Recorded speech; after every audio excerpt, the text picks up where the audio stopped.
study this story as it goes through, we know that when he gets his hair cut, he loses his strength. Okay? Now, how many of you think that cutting your hair removes your strength? I don't believe that. Okay? It's clear. I got a lot of strength, right? I can bench press 350 pounds and I'm bald. Okay? So that's a natural strength. But when you look at the supernatural strength Samson had, which is far beyond any natural strength we can have, that came from the Spirit. And the Spirit of God left Samson because Samson disobeyed God. He disobeyed what he was supposed to do. And then at the end of Samson's story, we have Samson whose eyes are gouged out, whose hair happened to grow back in that time.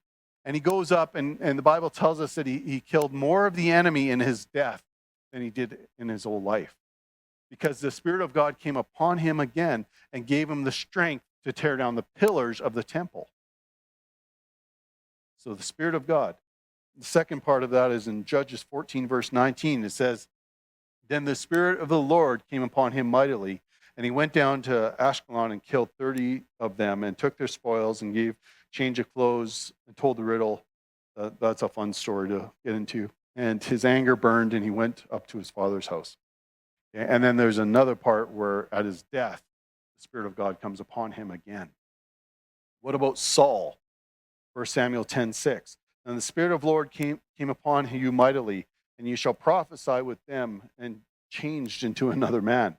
So this was Saul, right? The first king of Israel. There was a saying that went around saying something to the effect that, well, Saul can prophesy, but he's not a prophet, right? Why? Because the Spirit of God came upon him and gave him the ability to prophesy. Okay? 1 Samuel 10:10, "And when they came up a hill, behold, there was a group of prophets who met him, and the Spirit of God came upon him mightily, so that he prophesied among them."